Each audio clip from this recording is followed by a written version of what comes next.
Welcome back to Clark's Ring Rants. Let's get straight into today's video. So coming up this weekend at the Nottingham Arena, we've got a much anticipated rematch, and that is Leigh Wood versus Josh Warrington. Their first fight in 2023, Leigh Wood stopped Josh Warrington. There was a little bit of controversy, but they're finally getting it on now.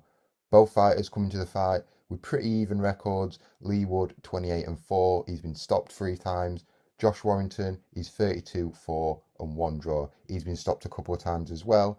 Leigh Wood's 37, Josh Warrington's 35, both 5'7", and they've both got an identical reach of 67 inches. It's going to be an interesting fight. Let's talk about it. Just before we go any further with this video, I just wanted to say it's come to my attention that some of you watching aren't actually subscribed. So what I'm going to need you to do, go over to the channel, hit the subscribe button, make sure you turn on notifications, and that would make me a very, very happy man.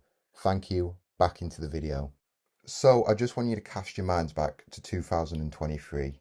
Josh Warrington versus Leigh Wood. The first fight in the Sheffield Arena, that was down at featherweight. Josh Warrington was winning that fight quite handily, if you ask me. He was outboxing Leigh Wood, he was beating him to the punch, he was even pushing him back at times, and then completely against the run of play at the end of round 7, Leigh Wood manages to walk Josh Warrington onto a big shot. He follows up, and Josh Warrington goes down hard and heavy.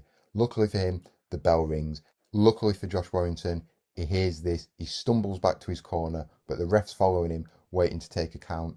Josh sort of leans on the ropes, I think waiting because he's heard the bell, it's the end of the round. He turns round and the referee waves the fight off. Now, don't get me wrong, Josh Warrington was hurt badly. It was a heavy, heavy knockdown. But I've seen some people make the argument that maybe that fight shouldn't have been stopped there. He had a minute to recover. He could have gone again. He was in a commanding lead. The shot came completely against the run of play. Maybe it was unfair to stop it there for Warrington. That's what some people are going to argue. The people in Leigh Wood's corner are going to argue he carries that power. Josh Warrington was badly hurt. He was dazed. And the writing would have been on the wall in the next fight. So it's good that we're getting this rematch. We're going to settle the score. I just wish it would have come a bit sooner. And I think it's a shame for Leigh Wood because after this fight, he was riding the crest of a wave. He'd come back, he'd beaten Lara after losing in the first fight. He'd had that great win over Mickey Conlan. And he just went AWOL. He didn't do anything. He was inactive for the whole of 2024. A lot of people have speculated that this is because he wanted a stadium fight at the City Ground, Nottingham Forest's home ground, but Eddie Hearn couldn't secure that for him. The numbers were just unrealistic. They weren't adding up. So he was sat on the shelf, he was sidelined, and it's a real shame because Leigh Wood is a massive ticket seller. He could have done a big fight, he could have maybe had a unification with someone, but no, he sat it out. And then he randomly popped up last year. He fought Anthony Cacace. That fight also happened in the Nottingham Arena. This time, we had Leigh Wood stepping up to super featherweight for the first time, and he looked flat in that fight. I'm going to be honest, he looked really, really flat. I can remember thinking it at the time. I went back to watch it again yesterday, and there was just something missing. His timing was off, he was falling off balance, he was getting beaten to the punch, he was getting outworked, he had a lot of trouble dealing with Cacace's long arms and his jab, and eventually Cacace caught up to him in the 9th round. He stumbled into the ropes, Leigh Wood looked out of it, and then an onslaught followed. Leigh Wood had no answer for it. He was running around the ring trying to get away, but Ben Davison finally threw in the towel. And I remember in the aftermath of that fight, Leigh Wood sounded like a guy who knew he was coming to the end of his career. He knew he didn't have much left to give. He knew he didn't put in the best performance just there. And I expected him to retire from that fight. But here he is, fighting against Josh Warrington, looking to settle the score once and for all in their rivalry. Josh Warrington, by contrast, after losing to Leigh Wood, also went on to fight Cacace, and I think it's fair to say he put in a much better performance than Leigh Wood did. Yes, he ultimately lost, but it's the manner of the defeat. He went the distance. He was never really in danger of being stopped. And he did lose, and a lot of people thought that might be the end for Josh Warrington as well. But he bounced back. He fought in Sheffield last year against Asad Asif Khan. He won a UD in uninspiring fashion, I think it's fair to say. But he got the job done, and he's coming off a win, so he's got a little bit of momentum going into this fight. Josh Warrington is a pressure fighter, he's a high volume guy, he's not the biggest puncher, he's always relied on work rate, and at the age of 35, you would have thought that's going to have slowed down. He's suffered quite a few defeats in recent years. How much has he got left to give? I think that's the big question for both fighters going into this one.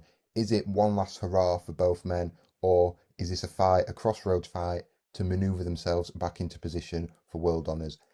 If I'm honest, I think it's a last hurrah for both guys. They've both done extremely good things for British boxing. They've had massive fan bases. They've both been world champions.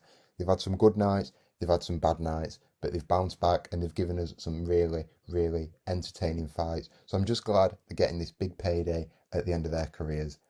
As for a prediction for this fight, I mean, it's a tough one. Josh Warrington was winning that fight handily in the first fight, but he's been knocked out by Leigh Wood now. He knows how that feels. He's going to be wary of the power, and Leigh Wood knows he has the power to knock Josh Warrington out.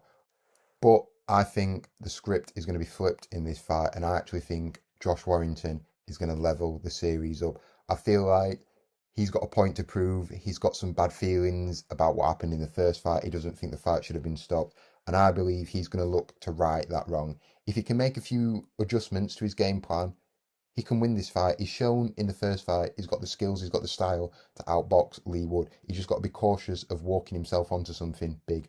We all know Leigh Wood carries that power really late. He knocked out Zhu Can late, he knocked out Mick Conlan late, so he's always going to be dangerous. But there is a blueprint there to beat him, and if Josh Warrington can follow that, I believe he's going to win this fight and level the scores at 1-1. And then what happens from there? Do we get a trilogy fight, or do both men shake hands, call it a draw, and walk off into the sunset? It'll be really, really interesting to see what happens. How are both men going to look up at super featherweight? Josh Warrington's had a bit longer there. He's been able to get acclimatised, and he is actually younger than Leigh Wood by 2 years as well. At the end of the day, it's two great fighters coming towards the end of their careers, looking for one last hurrah. I'm sure they both want to go out on a high. But what do you think is going to happen in this fight here? Let me know. Will Leigh Wood win? Will it be repeat, or will it be revenge for Josh Warrington? I'm going with Josh Warrington to win a decision in this fight. I'm just not sure what Leigh Wood has got left off the back of that Cacace fight. He looked really flat, he looked beaten, and he looked on his way out. But who knows, maybe he's got one last big performance in him. Let me know your thoughts in the comments below. Don't forget to like this video, share, subscribe if you're new, and I'll see you on the next one. Peace out.